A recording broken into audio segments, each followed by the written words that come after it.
It was a quiet Saturday afternoon in our suburban neighborhood, the kind where you can hear sprinklers ticking and the occasional lawnmower rumbling in the distance. My nephew Elias was visiting for the summer, a 19-year-old prodigy who had just finished his freshman year at Harvard, double majoring in neuroscience and mathematics. Bright, reserved, and deeply passionate about astrophysics, Elias was also on the autism spectrum. He often stimmed, flapping his hands gently or rocking slightly, especially when he was excited or processing information. Elias and I were walking back from the community clubhouse after a long chess match when it happened. As we neared my house, we passed the little rose garden that marked the entrance to our cul-de-sac. That's where we encountered her, the self-appointed neighborhood enforcer, who I'll call Karen.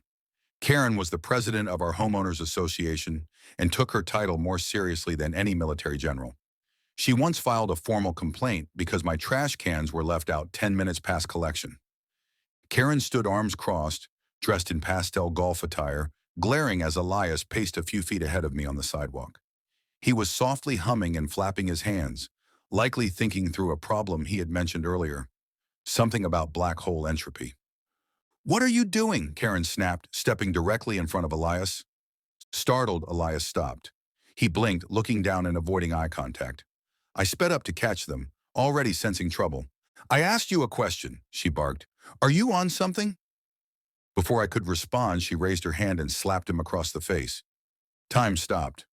Elias stumbled back, hand to his cheek, his eyes wide, not with pain, but confusion. "Why did she hit me?" he asked me softly. I shoved myself between them. "Are you out of your mind?" I yelled. Karen didn't back down. "He was acting like a freak. I thought he was on drugs or—" "He's autistic," I snapped. "He was stimming. That means he was calming himself, and you just assaulted a Harvard scholar." Her mouth fell open. I pulled out my phone and hit record. "I want her arrested," I told Elias, who nodded slowly, still visibly shaken. By then, a few neighbors had come out of their homes, drawn by the shouting. One of them was Mrs. Lynn, who had always been kind. She wrapped an arm around Elias and whispered comforting words.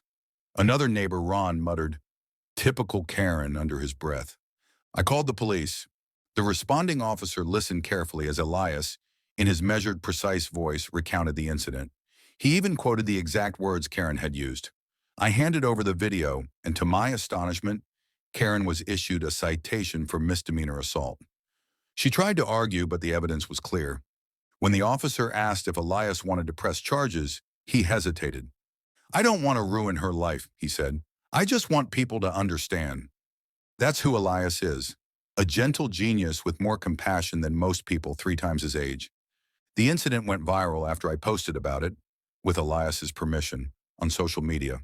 The post received over 200,000 shares, and the hashtag #StimmingIsNotAthreat trended for days. Harvard even released a statement commending Elias for his grace and dignity under pressure. Karen resigned from the HOA a week later. Today, Elias is back in Cambridge, working on a research project related to neural processing in nonverbal autistic children. The community garden where the slap occurred is now home to a small bench with a plaque that reads, "For Elias and all minds that move to a different rhythm." Let this be a reminder. Before you judge someone for being different, maybe ask what makes them shine.